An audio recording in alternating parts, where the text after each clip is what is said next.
We're going to be talking a bit about growth at TransferWise. I've been talking about this since I started at TransferWise 6 years ago. But I'm also going to talk about how to replicate that at your organization. What I found when doing this talk and talking through what's worked at TransferWise is people kind of say that's really cool, but how that doesn't really help me. So I've tried to distill it down to 5 things that you could do whether you're working at a large corporate or you're working in a smaller startup that should kind of lead to similar kinds of results. And that's the theory anyway. As a quick intro to me, I'm Nilan. I have this ridiculous title of being the VP Growth at TransferWise. It's a ridiculous title for such a short person. That's what I tell everyone. I'm responsible for our product and marketing teams at TransferWise. I met Tarbert and Christo at the very beginning, 8 years ago. Worked with them part-time then, and been full-time for 6 years. So on to TransferWise. So that's our founders, Tarbert and Christo, and like all great startups, we've got one of these founding stories. Our founding story is actually true. And as with all these kind of great consumer startups, they usually started to solve the founder's problem. So like with Uber, Travis needed a cab, and so kind of like came up with the idea for Uber. And with Tarbert and Christo, they needed to send money internationally. In fact, what was happening was Tarbert was living in... So let's start with Christo. So Christo was living in London and paying a mortgage in Estonia. And every time he sent like £1,000 over to Estonia, he saw this fee for like £2.50. But when he checked the rate on Google, he saw the bank took £50 out of the exchange rate. So he'd send this £1,000 from the UK to Estonia every month. And each time the bank would take 50 quid. And then he met Tarbert. And Tarbert was sending money the other way. So he was sending £1,000 worth of savings from Estonia to London. And each time he sent £1,000, he also noticed the bank took 50 quid. And it didn't say the charge was £50. He just checked the exchange rate and noticed £50 went missing. So they met each other and they were talking about this problem. And they came up with this clever way of fixing it, which was Tarbert paid Christo's mortgage and Christo put money into Tarbert's savings account. So we like to say that's the first version of TransferWise. It worked really well. It was really fast, really quick, cheap. It was awesome. And it was so good they came up with the second version of TransferWise. So the second version of TransferWise was a Skype chat. And they invited all of their friends from who are Estonians living in the UK and Estonians they knew in Estonia, and said, who wants to send GBP to Euro and who wants to send Euro to GBP? And they matched each other up. And that worked really well as well.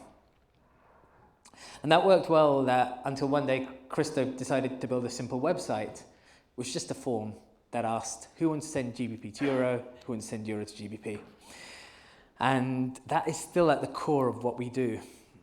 What's even more mind-blowing is that's how banks move money.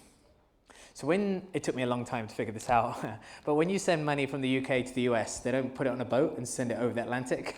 They do exactly the same thing. They actually match people who are sending money from GBP to US and people sending money from US to GBP.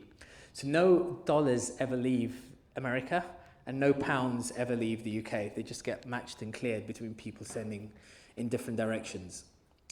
So it doesn't cost 50 quid. It costs a lot less than that. And to solve that problem is why they started TransferWise. So you fast forward to today, where we're live with our borderless account and live in over 46 currencies, and some pretty awesome stats. So we're moving over £3 billion every month. We're much more proud of the fact we're saving our customers £3 million every day. We've got over 4 million customers worldwide. 2 million debit card transactions. We actually have 11 offices in all those countries, and we've been profitable for 2 years. But the stat I'm most proud of is this green line here. So the blue line is it's a real graph, and it is what our user growth looked like for our first few years. The green line is illustrative, but it kind of represents the 80% of customers who found out about TransferWise from a friend. So when we look at where our users come from, 80% is through word of mouth. So that's pretty awesome. And given that's the driver of growth, I'll talk through how we made that happen.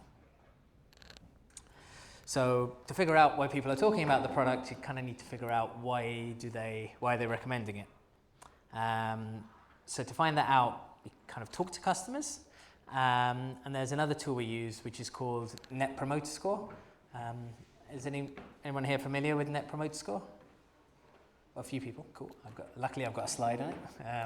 So it kind of works like this. You probably used a product, and then this question pops up which says, would you recommend us to your friends?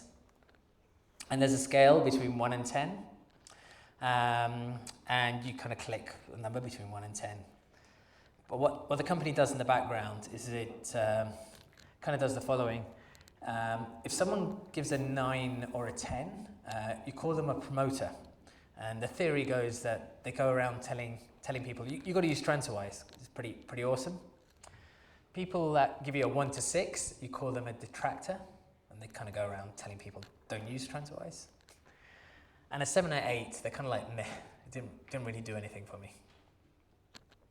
And then it's called Net Promoter Score because the way you calculate it is like this. You take away the number of detractors from your promoters and express it as a percentage. Make sense? Yeah. So it's quite cool because you can measure your competitors' NPS. So we measure banks' NPS. So a bank's NPS for its money transfer product is minus 30%. It's pretty awesome. I worked in the travel industry for a long time. The NPS of the travel industry is 0. So that was pretty cool. And then things like, I think the iPhone's about 65% and Google search is about 70%. And TransferWise's NPS is 86%. So I'm going to take you through a little bit around how we made that happen. Firstly, what's the impact of this? So looking at our data, we spotted some quite cool stuff with NPS. So basically, when you move somebody from giving you a 6 out of 10 to an 8 out of 10, they literally double the number of people they tell. And an 8 to 10, they double again. So that's pretty awesome if you think about it. So if you're running a product team and you set the top KPI for the team, like improve conversion rate, and say they move it by 10%, you get this one-off hit in conversion rate moving by 10%. If you move NPS, it means every single customer who uses your product is a little more viral and tells more people every month. So it kind of leads to these graphs that look pretty awesome of growth taking off. And it's obvious why, if you think about it. If your NPS is growing, it means you have more promoters than detractors, which means more people are going around telling people to use your product than not to use your product. And the reason why everyone doesn't do this is because this isn't easy. So the kind of way it works from a product development perspective is most founders, when you start building your product, you try to get it to work and you're kind of like, woohoo, we sent our first money transfer and we didn't lose anyone's money, amazing. And most people kind of stop there. So a few people go a bit further and they iron out all the kinks. A few go even further and try to optimize the process. But to move NPS, what I've kind of realized is you have to kind of redefine your customers' expectations of what is possible. Only if you do that do you kind of get that crazy kind of recommendation rate and the kind of growth that I'm talking about. So what did we actually do to move NPS? So through talking to our customers, we understood there are 2 broad sets of reasons why people recommend TransferWise. very rational reasons where they talk about the product, and softer emotional ones where they talk about our mission. On the product side, they say things like, you got to use TransferWise because it's fast, or because it's cheap, or because it's easy to use. So I really believe that all consumer products have got these pillars. If you think about Uber, it's convenience, speed, price. For us, it's very similar: price, speed, ease of use, coverage. So the cool thing about our product pillars is we can measure them. You can measure your price, you can measure your speed, you can measure your ease of use. What we see when we measure them is to get advocacy, to get the crazy growth, we need to be 10 times better than the competitors in the market. So banks charge 6% to move money internationally. If we charged 5.8%, you might use us, but you wouldn't tell anyone about us. But banks are at 6% and we're at 0.3%. So you're sending £1,000, you're saving over £50 with TransferWise. That's pretty awesome. So you're going to talk about that and tell your friends not to use their bank. With speed, I think it's now 40% of transfers are now instant. I think it's between 30 and 40%. There's no bank that does instant transfers at the price point that we're at. But the fun thing about this is we're not doing this in order to grow. This is back to that mission side. We do it because that's kind of the way it should be. And the mission of the company is to take price all the way to, the mission of the company is to take price all the way to near zero, speed to instant, and convenience to the touch of a button. And our customers see our authenticity in trying to achieve that, and they talk about that as well. So there you got it, right? So we grow because of word of mouth. 80% of it happens because of word of mouth. People recommend us because of the product and because of the mission. And it's about having this 10 times better product. Okay, so how do you do that? So these are my 5 steps. Number 1 is finding your mission. 2 is letting your customers lead you. 3 is building this 10x better product. So how do you go about doing that? I've got a tiny section on marketing I put in just because it could be useful to you, some of the startup people in the room. And finally, I end with some of the stuff we haven't figured out yet, which is how we scale and how we grow. So I think I came up with this idea that we were a mission-driven startup. I think it was about 4 or 5 years ago. And we defined it as the purpose of the organization was to achieve the mission. It wasn't to make money, it wasn't to make our founders filthy rich. It was an organization that was designed to solve a problem that existed in the world. So that sounds all awesome and grandiose, and you're all thinking I don't have one of those in my company, or my company doesn't have one, and it's hard to find one. And that's all true, because it took us 5 years to figure it out. It took us 5 years to figure it out because we have 2 founders and they never agree on anything. So that was why it took so long. But although we never had a mission for our first 5 years, so remember, we've only been going for 8 years, right? So for 5 years, we didn't know where we were going. We always were customer-led. So the first step to finding your mission is just to start off by being customer-led. So let's just go into being customer-led a little bit. Are there any product managers in the audience? Cool. 1, 2. So product management is just basically figuring out what to build next when you're building a startup. And building a company and building a product is is a prioritization problem. That's a good priority list there. So the problem that I see in companies, so in every company I've ever worked at, there's always been these 2 different lists of things you could do.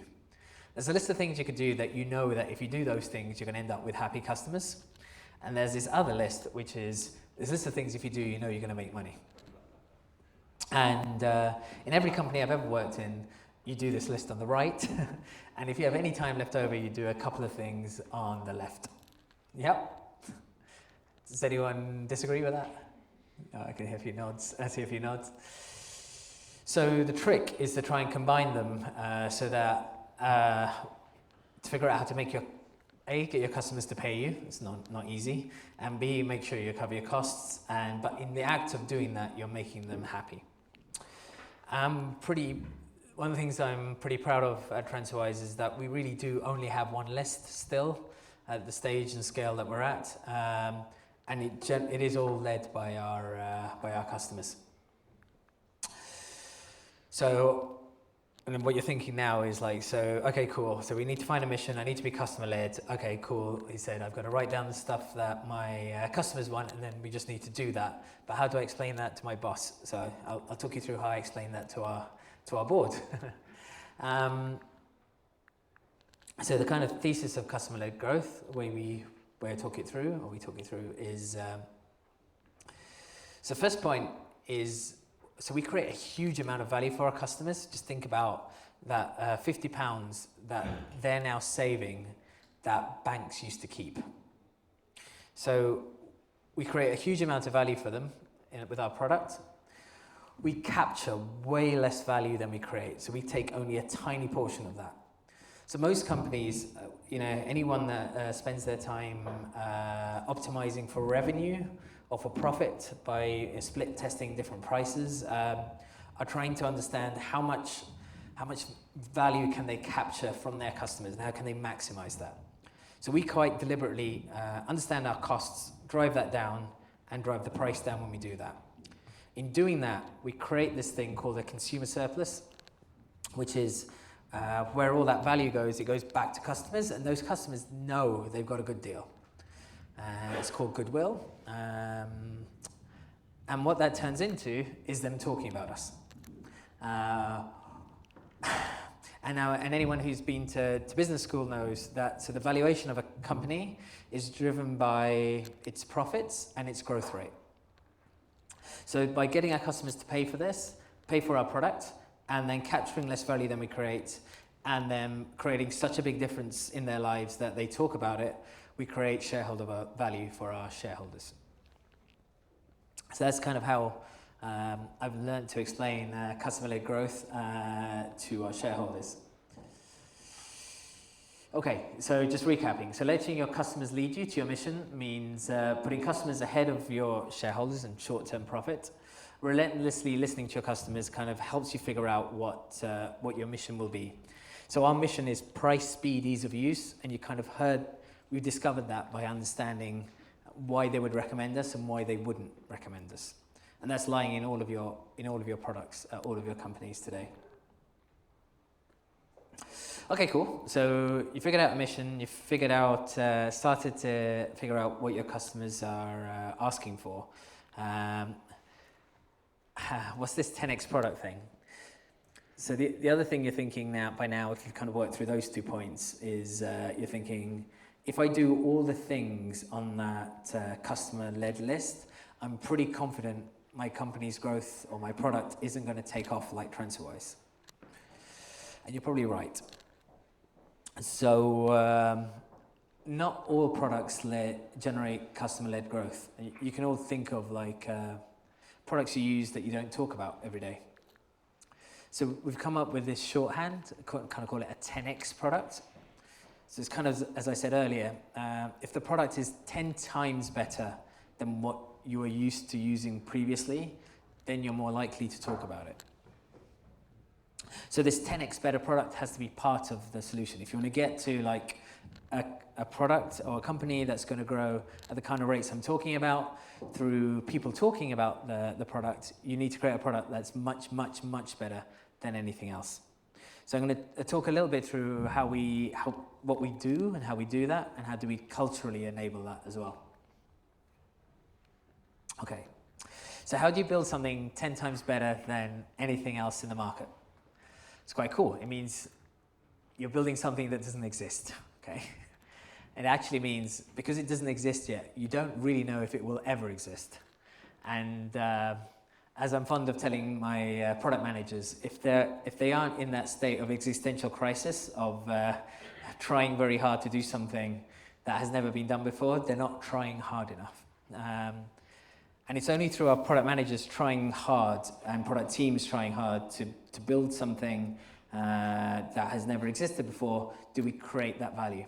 So I'll talk through a few examples of how we've done that.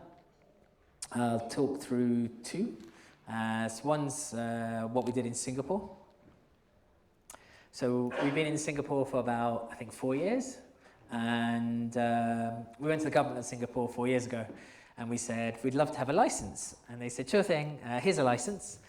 But before anyone sends money out of Singapore, you have to meet them face to face.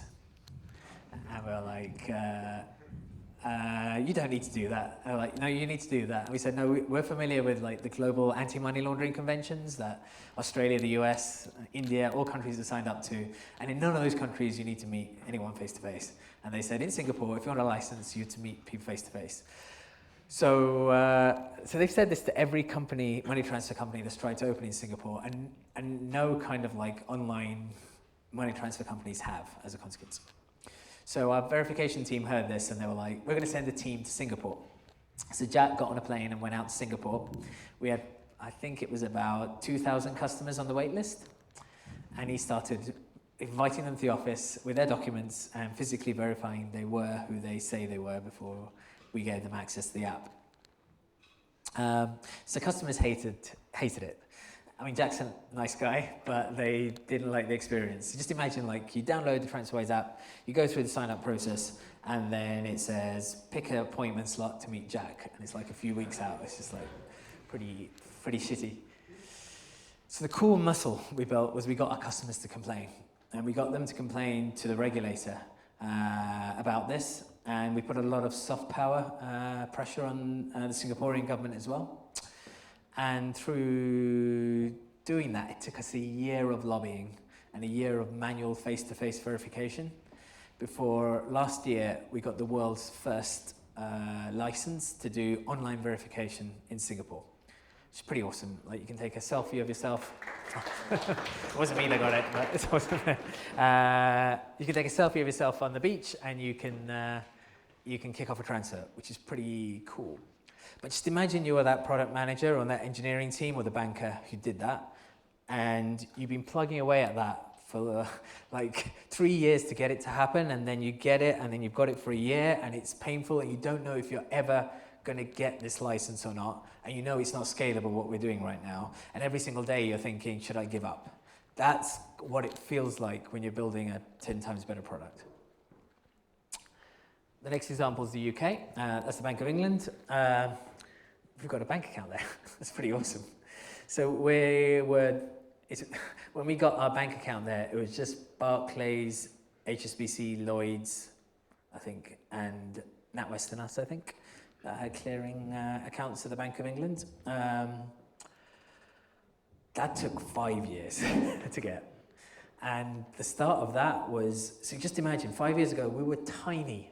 So we were 60 people. Like, I'm sure many of you in companies with like 60 people or less, in a tiny office in London, and we knew price mattered to our customers. We knew every time we sent a transfer in or out of the UK, our bank, Barclays, took a little fee. And we knew to drive the price down, we needed to cut Barclays out of the loop. And the only way we were going to cut Barclays out of the loop was by going directly to the Bank of England and plugging into the faster payment scheme. So as startups, we kind of occasionally get invited into Downing Street, and it was David Cameron at the time. It was probably even longer, seven years ago at the beginning when we started. And he said, what can I do to help? And we said, we'd like a bank account at the Bank of England. And that kind of kicked it off. So it was a very slow, long process where there was a governmental strategy to encourage fintechs to happen in London. And to do that, the UK government opened up access to the underlying payments infrastructure and had to figure out the governance and controls to do that. It's called the regulatory sandbox. And we worked closely with the government to make that happen. And as a result of that happening, we got access to the faster payment scheme, and many other of the new neobanks you can see popping up have got access as well, which is awesome. And as a consequence, we have a hell of a lot of innovation in the UK now in payments and fintech. But that's another example of how we got to our 10 times better product. It took a long time to get there. Okay, cool. So next step was building a 10 times better product. To build it, you've got to build something that doesn't exist. This takes a long time and has many setbacks. And to get you through that, you need to really believe that what you're building is worth building, right? Otherwise, you're going to give up. And generally, it's customers telling you every day that this is what matters, is the thing that keeps our teams going. Okay, so I talked a lot about product. Before I wrap up and cover on scale, I'm just going to talk a little bit about marketing. I'm super proud of our marketing teams at TransferWise. So they deliver 20% of our users every month. It's not easy if you think about it, because every year you've got less money to spend on marketing because the prices go down. And it's pretty hard to find new customers, even more customers every year. So how do we do it? So when I joined, I was the marketing team for a little while at the beginning. And the way I ran marketing was kind of simple. So the way I did it myself was that every month I'd try to find 20% more customers than we had the previous month. Whether it was Google search ads launched, or getting Facebook working, or affiliates. And trying to find 20% more customers every month kind of got us so far. But after a while, the growth started slowing down. So, all marketing channels slow down after a while. As you put more money into them, you get less customers back. As we're fond of saying, like the infinitely scalable marketing channel. So you put £10 in, you get 10 customers back. You can keep doing that forever. Just doesn't exist. It kind of like tapers off. So as marketing slowed down after about 3 or 4 years, my team actually sat me down and said, "We're running marketing all wrong." I said, "Okay, talk to me about it." And they said, "What is the problem marketing is solving?" I said, "I don't know. What is the problem marketing is solving?" And they explained it's this. So the problem, our marketing team started thinking of itself as a product team. And they defined the problem they were solving as making the 71% of people aware, the 71% of people who don't know there's a fee in the exchange rate, aware there's a fee in the exchange rate. So most people, when they go to use their bank, like Barclays or HSBC, they see the rate and they think that is the actual rate. They don't realize it's been increased by 7%. So the marketing team said they're going to solve that. I was like, that's pretty awesome. How are you going to do that? And they did a bunch of stuff. So they managed to, actually they've done it now. So they managed to change the law. So this one took us a long time. So we tried and campaigned in the UK with a Stop Hidden Fees campaign. When PSD2, which you may have heard of, became law in the UK, we tried to get that changed so it would mandate that banks showed you exactly how much you were getting charged. We did all kinds of awesome stunts to make it happen. That's us at the House of Parliament, releasing balloons. None of that worked, actually. We actually finally got to a victory last year. We actually got this law changed. So now it needs to be transposed into, well, the UK is no longer in the EU, so it won't make it here, unfortunately. But it will make it into every other country in Europe, which is pretty awesome. Where every country now needs to show every bank needs to show the fee when you're doing a money transfer, which is pretty cool. So that's a pretty awesome, and you can imagine from a marketing perspective, there's a PR campaign that runs alongside that, there's understanding the people you need to influence in order to change that, there's generating support from our user base and getting them to write to their representatives to support helping that legislation go through. But what does that mean for, say, the affiliate team? So the way our affiliate team used to work was to try and find 20% more customers every month. So they used to do crappy things like this, coupon codes and like high traffic websites and putting like click me banners on it. But they kind of moved on to things like this. I'm not sure how many Portuguese speakers there are in the audience, but they basically try to find websites with a high authority for their audiences, predominantly expats that would use our product. And they explained to their editors of these websites about the fact their fees hidden in exchange rates and gave them supporting content. And suddenly we found the growth going, and it didn't cost anything as much as it did before. So how do you take this kind of mission-driven marketing, as we call it, and apply it to viral growth or refer a friend programs? So we have a refer a friend program. It's like about 30% of our users come through refer a friend. It looks like this. And we've had a product team working on this for the last 6 years. And they've tested everything, right? So they've tested giving £5, giving £50, giving £200 as a reward, giving chocolate, like everything. And there's not much kind of extra growth left there until one of the product managers spotted this email. It's just an oldish email now. So we used to send this email out to everyone when they did their transfer. And with the transfer complete, and if you can see at the bottom, it says here, you saved £10.66. So what this product manager noticed was that customers believed they saved money, but they didn't believe that saving. So what he did was he changed that email. So he took the copy of that email and he changed it every single week. And then at the bottom of the email, he put a question asking, do you believe the saving? until people actually believed the saving number. And they started believing it when he started doing graphs like this. And we call these our comparison graphs. And then we took that and we put that inside the email. And when we did that, we got a 600% increase in invite rate. So that was mind-blowing. And taking a step back, this taught me a lot about product marketing. So product marketing, which is half of the marketing team's job, is helping your users understand this value that you've created for them. So remember back, I told you that our product creates goodwill by capturing less value, by creating value for our customers. Our customers sometimes don't know we've created that much amount of value. They don't believe it. And getting them to understand that gets them to be more viral. How does that translate into something like SEO?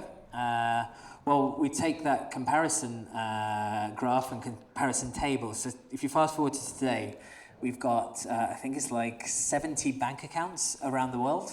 I think I got 5 of them in my name.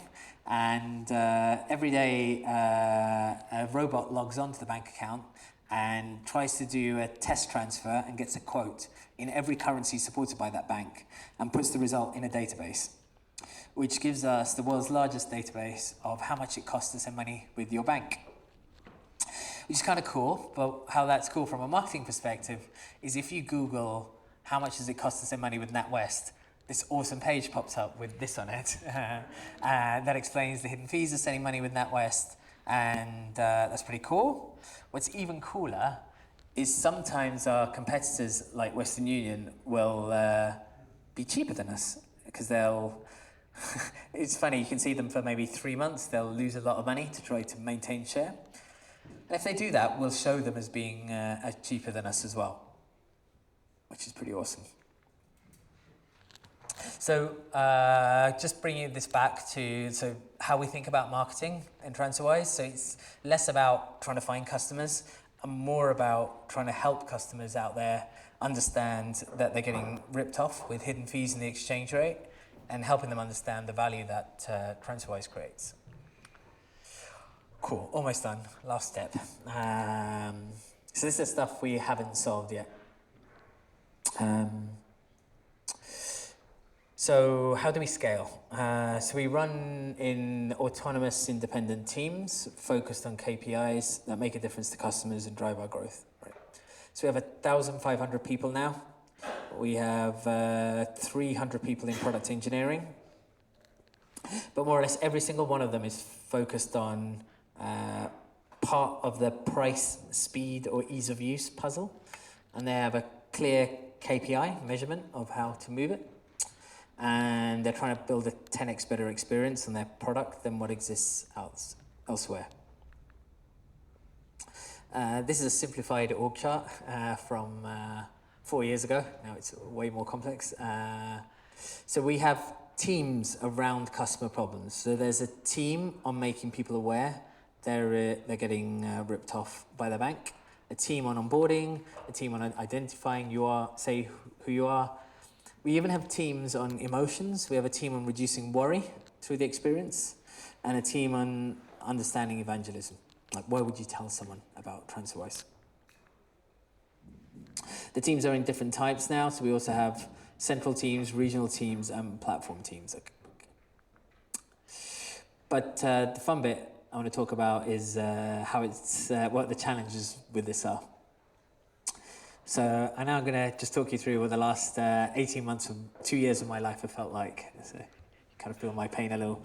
So that's what our user growth has looked like. So doubling in size users every 9 months. At some points in time, we were doubling users every 3 months, every 6 months. Sounds cool. What's not so cool is if you double the number of users, they double the number of calls they're making to your customer support team. Or you need to double the size of your payment operations team or your verification team to verify those customers who they say they are. And the reality is, so the growth rate from a user perspective is out of our control. The users are just going out there, talking, recommending the product. The only thing is within our control is how we grow our team. And there's no way on earth we can grow our team as fast as our user base is growing. So these two lines open up, and this delta between the two lines I call the probability of us fucking up. and what kind of happens is these lines get so far apart until it becomes inevitable there's a screw up. And the screw ups are mild, right? So they're like the queue length in customer support goes from 1 day to 2 days to 3 days to 4 days. And then you see customer satisfaction dropping, NPS dropping, and it's like, phew, like the growth rate slows down, and we kind of revert to this underlying growth rate, which is the rate of the team. So this led to a kind of big insight to me, because this growth thing, it's around people, right? And it's around the rate at which we can hire people and onboard people and help them support our customers operationally, or help them figure out how to build the product 10 times better than the alternative, right? And what's the culture we create around them in order to do that. And that's where I spend a lot of my time. But that's also only part of the puzzle, because the reality is you also can't add 100 people into your customer support team or 100 engineers into TransferWise unless you've added 30 engineering leaders who've worked on the code base for 3 years beforehand. And without that, you're running without enough leadership. And that's the next challenge. So the second challenge, increasingly I find, is the rate at which we are hiring and onboarding leaders into our org and growing them internally is the ultimate limiting factor on our growth. Okay, so that's it. I'm more or less done. So those are the 5 steps. Find your mission, let your customers lead you, build conviction by building a 10x better product, mission-driven marketing, and then putting it together and scaling. Cool. Hope that was all right.